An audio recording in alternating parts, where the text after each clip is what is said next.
نو ابن ابي لیلا د بادشاہ قاضی وو، هغه خو لویه پټاخه وه.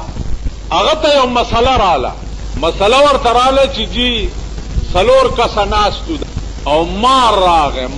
په دې ړومبي سړي وروختو، د ځان نه ټېله کو، په دې دویم وروختو، د دویم چې ځان نه ټېله کو، په دې دریم وروختو، د دریم چې ځان نه ټېله کو، په دې 4م وروختو امار، او دا 4م یې وچیچلو مړ شو. اوس سوال قاضي صاحب دا دی چې دا 4م چې مړ شو د مار د چیچلو د وجې، نو د دې مړي دا دیت تاوان چې دی په دې 3 کسو کې پچا دی. دا پچا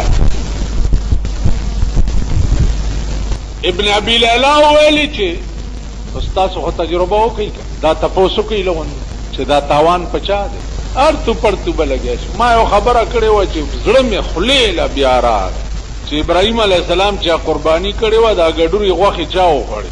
نه مې چرته یو کالی ویلی چې په ور کې پروتم د دې خلقو د لازه خاتون نه دیو د کم ځای نه بیا غوخي چا وخړې، غوخي چا وخړې، غوخي چا وخړې، مال غوخي ما وخړې، چا وخړې. خو چانه پوښتنه وکړه، چانه چې پوښتنه کوي ایو بزرگ ته ورغلی دی، هغه ورته لا غوخه ټولی بجلیګر مولا وخوړي. خدای د دوی البیخ په دا خبره وباله، هغه غریب هم تنگ کړي.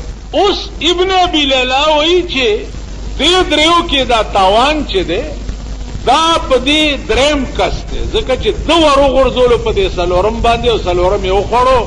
نو بس پته دی بادشاہ قاضي فیصله وکړه. امام ابو حنیفه رحمت الله علیه ته دا فیصله ورله چې ابن ابي لیلا ته د قتل د دیت دا مسله پیش و، هغه دا فیصله وکړه. الله اوس د امام ابو حنیفه عمر علم بم لا څوک مور راوړي او بیا به پیدا کی. امام ابو حنیفه رحمت الله علیه فرمایل چې الله دې رحم وکي په ابن ابي لیلا باندې، ډیره احفش غلطي په دې فیصله کې. خلق وی چې صاحب څنګه زما دې ګوتو ته ګوره.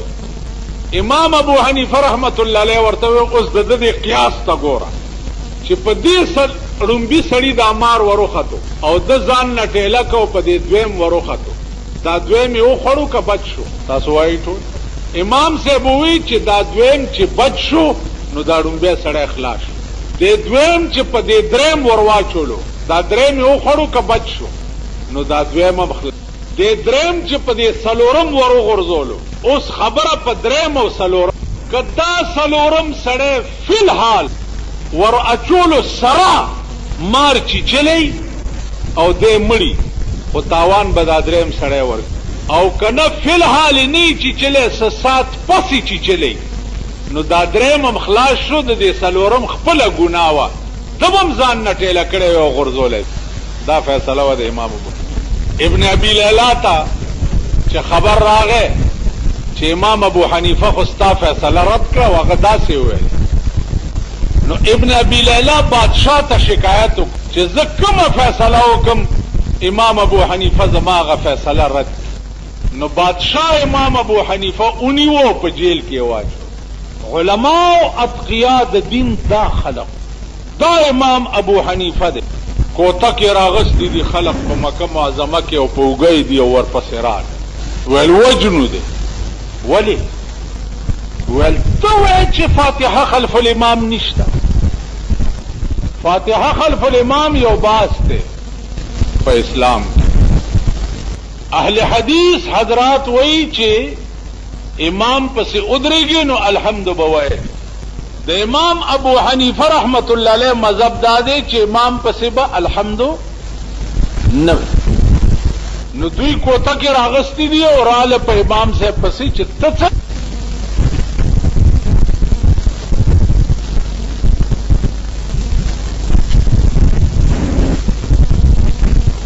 امام صاحب ورته وی چې په دې لاس ولاته کې په دې لام کې علمی باس چې ده خو به بیا کوو چې دا لام کم لام ده.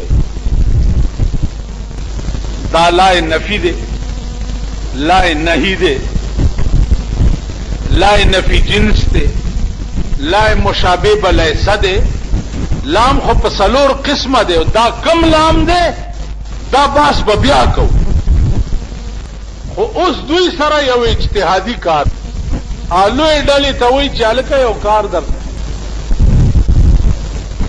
زه خو ستاسو ټولې ډلې سره باس نشم کولی.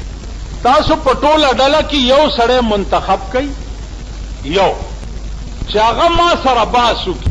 که هغه وګټله تاسو ټولو به ګټلي، او که هغه بیلو ده نو تاسو ټولو به بیللي. ویلې ټیک ده. یو ملا یې پکې منتخب کو، وی صاحب دا به در سره باس کوي. وی که ده وګټله وی مونږ ټولو ګټلې ده، او ویل که ده بیلو ده ویل مونږ ټولو بیللې ده. امام صاحب صادر په اوږه واچولو روان شو. هغې ورته ویل ولې چېرته ځې؟ ویل تاسو په خپله فیصله وکړه چې امام پسې الحمد نشته. دا عقل لرئ په خبره پوهېږئ؟ امام صاحب ورته وی تاسو په خپله فیصله وکړه چې امام پسې الحمد نشته، چې تا یو ځلې نیت وتړلو په امام پسې، خو د هغه الحمد ستا الحمد ده که نه، د هغه مونځ ستا مونځ دی که نه. تاسو خیال لرئ؟ دا د امام ابو حنیفه رحمت الله علیه عقلو، دا د هغه اجتهاد او دا د هغه فیصله. اوس به مور چرته راوړي او امام ابو حنیفه به هم پیدا شي. اب بله خبره ده چې زمونږ ملک کې دنیا ده او هر قسم خلق هم پکې دی. امام ابو حنیفه ته هم جاهل وایي، داسې خلق هم شته. تاسو خیال را دلته یو د کار ټکی واورئ. کوم شی چې عبادت وي هغه د غیر الله په نوم باندې منسوب کول دا کفر او شرک دی.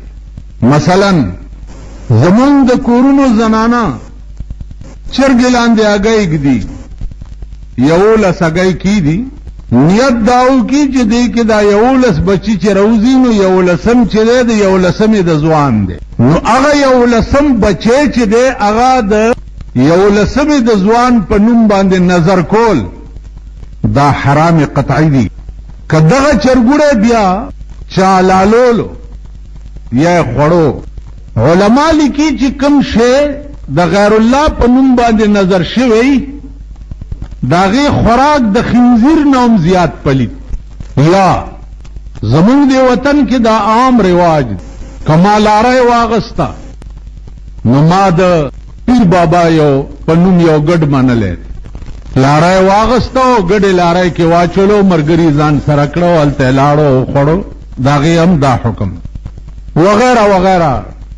نور تاسو دومره نادان نه یې پې پوهېږئ، ځکه چې نظر چې دی دا عبادت دی او عبادت د غیر الله په نوم باندې کفر او شرک.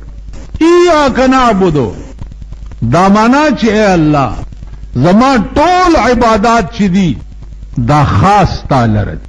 لفظ ایاک چې پې راغلی دی دا علماو نه تپوسو کوي چې عربي دنیا کې ایاک لفظ څه دپاره راځي، او بیا و ایاک نستعین دغه یا بیا مکرر شوی دی په نستعین باندې.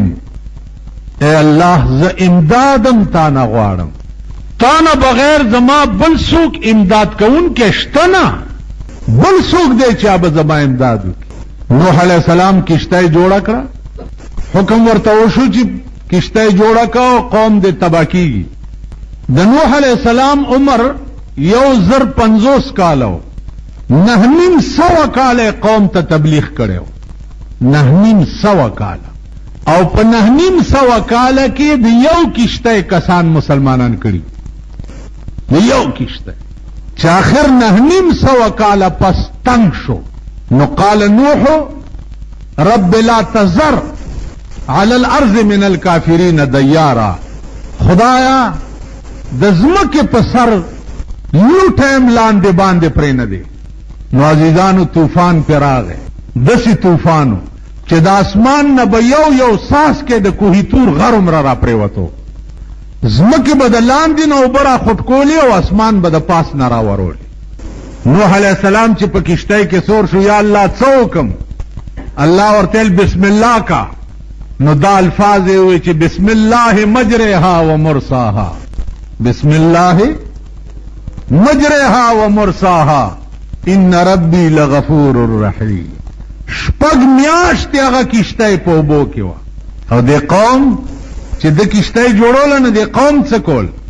دا څه کې دا کشتای جوړوم ان قریب یو عظیم افت پتا سره روان دی ناغي به یو بل لټېلې ورکړي دته وګور افت را روان دی دی په کشتای کې مونږ بغیر کیږي اوس تاسو لک سوچ وکړئ هغه د نوح علیه السلام د زمانه د کافرو په دین پورې د مسخري منظر اوسم شتا اوس چا چې د وی سی آر کیسټ پلاس کې نیولې یو روان کړي ټلویزیون په وګي خي او روان کړي او فرض کا ما غوندي اناړي مولا وګوري چې دا د دې بد وای نو په یو بل لټېلې ورکی چې مونږ خدا شي په وګي خي نه ناشته دا مخالف ته ما تاغه د نوح علیه السلام د زمانه هغه د کافر بچی را یاد چې زدا رامیانو ګورم کای دا څه کنه فی الحال دا قوم دا هغه خلقو منظر دی چې طوفان راغی او دی وبو واغسته او د پړسیدلو چندخانو په شان وبو د پاسه ګرځیده نوح علیه السلام وی یا الله دوی خو مونږ پرې خان دي چې دا کشتۍ جوړو الله ورته وایا چې فلیضحکوا قلیلا ولیبکوا کثیرا لغون دی او خان دی بیا بډیر جاړی داسې بجاړی چې تاسو جړا به بیا څوک رکاولې نشي تاسو به دا خوند لیدلی نه چې استاد څه وخت کې درس کوي طالبانو ته خو چې استازم خو استازي مشفق استازي او الله پاک ولا خف صحت او بلاغت ورکړي د رسول الله صلی الله علیه وسلم په منبر ناست چې هغه پیریډ یو غنټه یا نیمه غنټه د دنیا بادشاہي داغه د یوې غنټې په خوان باندې قربان شي کم خوان چې په هغه درس کې وي او د استاد او د شاګرد په هغه سوال او جواب کې وي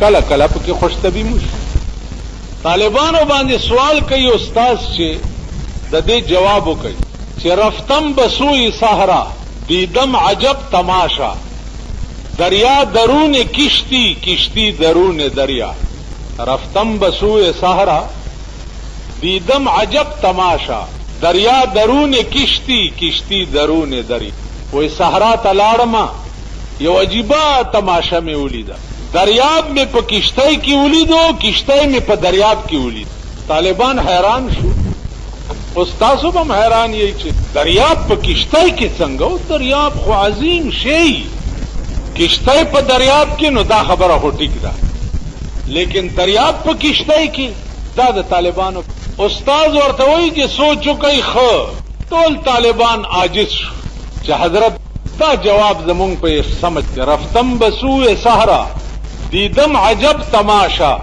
دریا درون کشتی کشتی درون دریا هغه ورته لوي د خدای بندگان سارا تتلو ما د یوونه لاندې مې یو سړی ولیدو نو پر رحیل کې قرآنی خو او هغه لستو نو قرآن نه عظیم دریاب بل چرته دی یو عظیم دریاب ذکر دی قرآن چې تر قیامت پورې د قرآن نه نوادرات او عجایبات روزي او خلاصيږي بنا اوس پدې تاسو سپوي اوس یو ریسرچ شروع ده په امریکا کې او په جرمني کې قرآن چې سویلی دی په دې الفاظو باندې نو جرمني 40% سیاستدانانو دا ومنله چې نن 1400 کاله مخکې قرآن سویلی دی نو کمپیوټر سیستم باندې دوی یو ریسرچ کوي کافر ملکونه دې ته مجبوریږي لګیا دی چې قرآن سویلی دی نو هغه ټیک وایي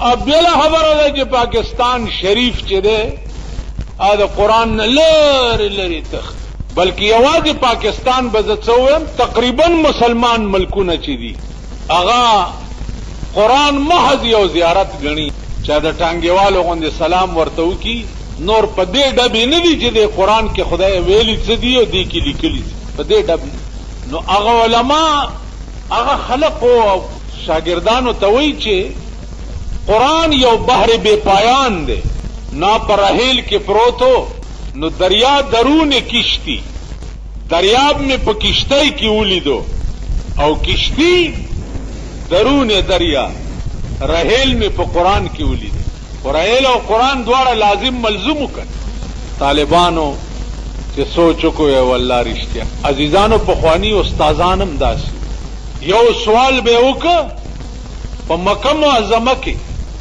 ابن ابي لیلا د بادشاہ قاضي وو. نو د بادشاہ قاضي چې که خیالم کړی داغه هو پټاخم ډیر اوچت لکه اوس پاکستان کې چې کوم مولا نواز شریف سره ناست دي الله دې رحم وکړي چې داغه نشه ریل ګاډم نشي را نواز شریف سره بیا فوټوم راشي په اخبار کې. اوس نواز شریف څه دی خو تا او ما غوندې یو بني آدم دی د اوسپنو سوداګرو وخت ولا ټیلا ورکه د پاکستان وزیر اعظم یې جوړ خبره ده که څه دی غلام اسحاق څه دی خو د لکی مروت یو غاټ غاټ پټکی چې په سر یې دغه شی و راغی دلته سیکریټ کې بابو توب نه وخت ټیلا ورکه د پاکستان صدر یې جوړ اسمان نه خو نه دی راپرېوتی نو چې هغه سره فوټو راشي نو دا مولیان به د اخبار ګرځي وزیر اعظم سره ناستم دا وګورئ خلکم چې وګوري اعظم الله دې هغه ورځ ما ته په خوب کې نه ښایي چې زما فوټو به د پاکستان د وزیرانو سره د رسول الله په خاطر دی هغه ورځ خدای ما ته په خوب کې نه ښایي. دې خلکو سره چې فوټو زما په اخبار کې راغی خو شاید چې زما بخل بم ګران دی په تاسو نه لیدل په لاهور کې د پاکستان یو لوی قاضي صاحب چې دی لیډي ډیانې ته لوپټا ور په سروله لیدلې مو او چې څنګه تاسو یې داسې خطیبانو بله خبره ده چې مړی در کې وشي نو غټ خطیب ولا راغواړي چې غټ دوزخ تم دی لاړ شي.